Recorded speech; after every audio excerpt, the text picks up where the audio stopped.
Pak Ridwan Habib. Baru-baru ini Presiden Trump berhasil menculik Presiden Venezuela agar dia bisa menunjuk pimpinan baru. Tapi ternyata dia gagal di Iran karena ternyata pimpinan baru justru yang paling benci sama dia, yaitu Mujtaba. Yang karena 5 keluarganya terbunuh. Gimana analisa saudara dengan kepemimpinan baru ini? Ya memang karakteristik Venezuela tentu sangat berbeda dengan Iran ya Bang Hotman ya. Apalagi sekarang mereka menghadapi satu pimpinan yang sangat misterius. Ada 2 berita Bang. Berita yang pertama dari media-media Israel mengatakan bahwa Mujtaba Khomeini sekarang posisinya tidak sadarkan diri. Ini tidak sadarkan diri. Ini propaganda dari media-media Israel ya. Lalu media resmi dari kantor berita Iran, IRNA, kantor beritanya, mengatakan bahwa Mujtaba dalam kondisi baik-baik saja.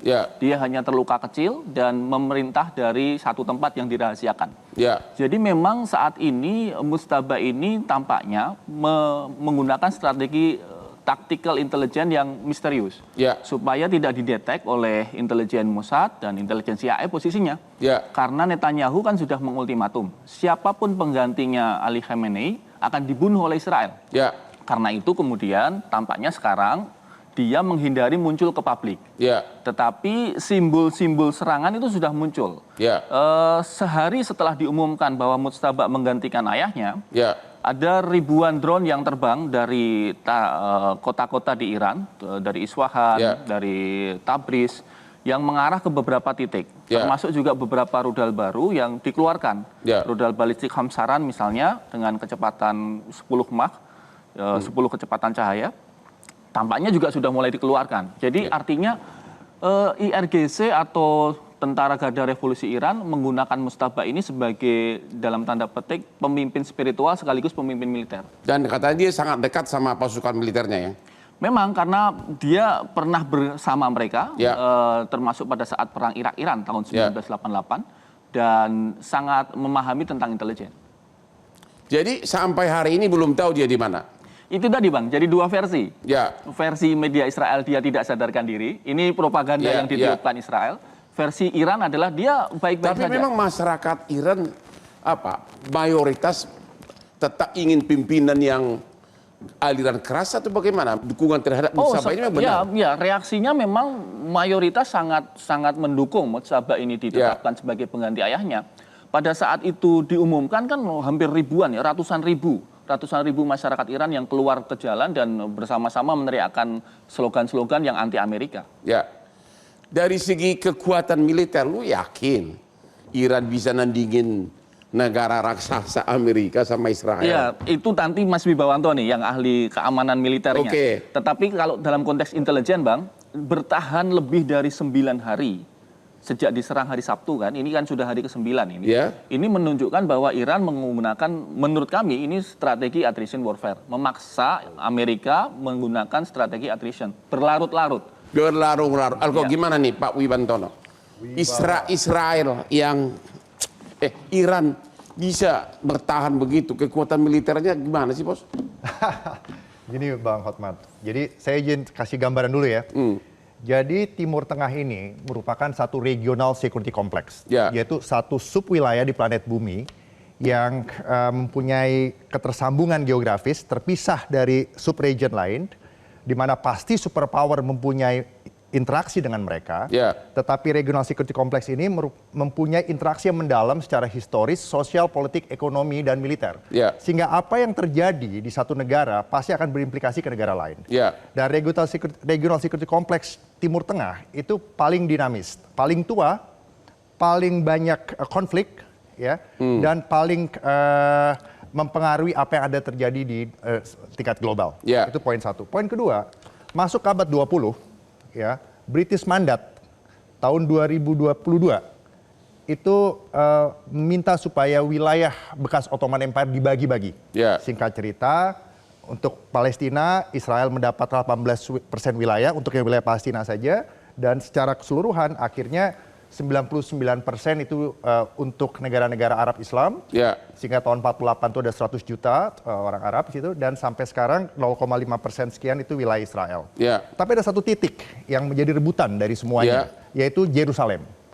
Karena Judaism percaya Mesias akan turun di situ, Kristen percaya Juru Selamat akan turun di situ, Ya. Islam Syiah dan Islam Sunni juga percaya akan turun di situ Imam Mahdi. Itu poinnya. Ya. Tahun 79 begitu Maksudnya turun nanti di hari. ya hari akhir. Oke. Tahun ini latar belakang budaya penting. Itu oke. membentuk Dan itu sangat mempengaruhi. Iya, itu membentuk alam bawah sadar mereka. Semua dari Timur Tengah, Bang Hotman. Tahun 79 pada saat Ali Khomeini menang dalam revolusi, Ali Khomeini langsung mengintegrasikan apa yang disebut dengan doktrin eskatologis mesianik Islam Syiah saat itu, yang dikenal dengan Makdavian. Artinya apa tuh? Artinya bahwa rezim Iran akan hadir sebagai wilayat al-faqih, yaitu pengawal umat, selagi Imam Mahdi berdasarkan kepercayaan Islam Syiah sedang tidak ada di dunia ini. Selama tidak ada, hilang sejak abad 9, dunia ini akan menghadapi apa yang disebut ketidakadilan. Dan saat itu Imam Khomeini langsung menjelaskan bahwa sumber ketidakadilan adalah dua, Israel dan Amerika. Nah, ada perbedaan geopolitik yang begitu harsh, begitu tajam. Karena pengaruh Israel yang begitu kuat di region setelah tahun 48, dan juga arsitektur keamanan di Timur Tengah yang Western heavy. Nah, di dalam perjalanan dari tahun 79 sampai tahun 2026 ini, memang negara Iran itu paling banyak membunuh dalam perspektif Amerika. Membunuh dalam perspektif Amerika perspektif Amerika, warga Amerika. Di mana? Ya di mana-mana selama perjalanan dari 79 sampai sekarang. Itu dari perspektif Amerika. Dari perspektif Iran, mereka percaya bahwa ini semua adalah perjuangan melawan ketidakadilan. Karena doktrin Makdaviat yang sudah terinternalisasi. Jadi penderitaan itu adalah bagian dari mencapai masa depan yang baik. Penderitaan untuk mencapai masa depan yang baik. Jadi mereka itu sudah teruji dengan strategic endurance warfare yang disebut tadi. Jadi, apa itu? Perang berlarut lah. Perang berlarut. Nah, karena sejak tahun 79, postur militer Iran itu dibagi dua, Bang. Yang pertama adalah militer yang sangat konvensional, peninggalan Pahlavi yang disebut dengan Artes.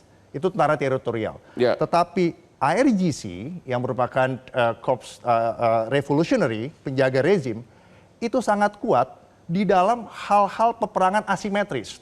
Contohnya, mereka kuat secara politik, kuat secara ideologis yang tadi saya dengan Dr. Madavia, dan mempunyai jaringan network proksi di koridor utara dari Iran, Irak, Syria, Lebanon, sampai ke bawah ke Yaman Selatan, Houthi sampai ke daerah samudra, sampai ke daerah Red Sea dan juga di Selat Hormuz dan juga di wilayah Persia, Teluk Persia. Nah, dari sini kita bisa lihat gitu bahwa mereka sudah siap jika ada konflik. Yang pertama digunakan adalah misail.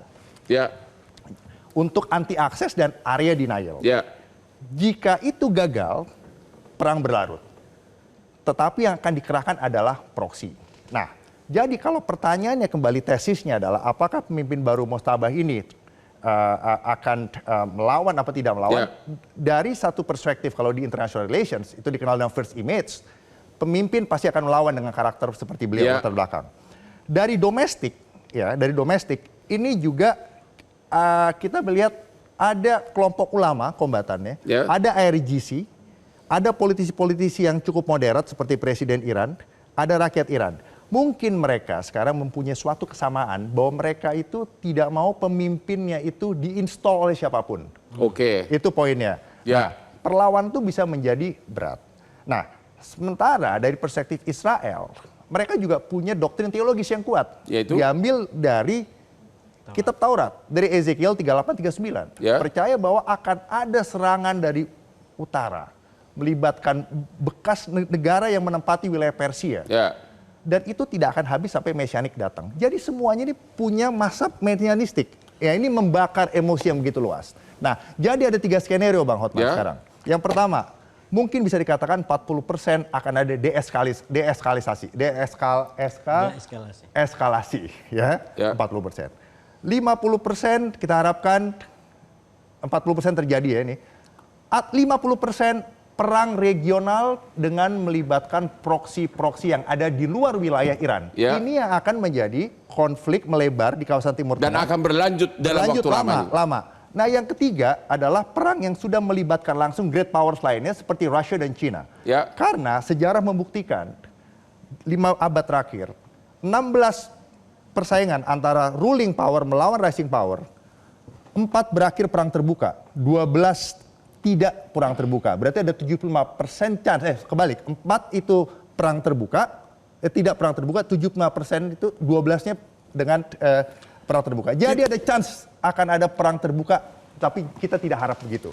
Jelajahi cara baru mendapatkan informasi. Download Metro TV Extend sekarang.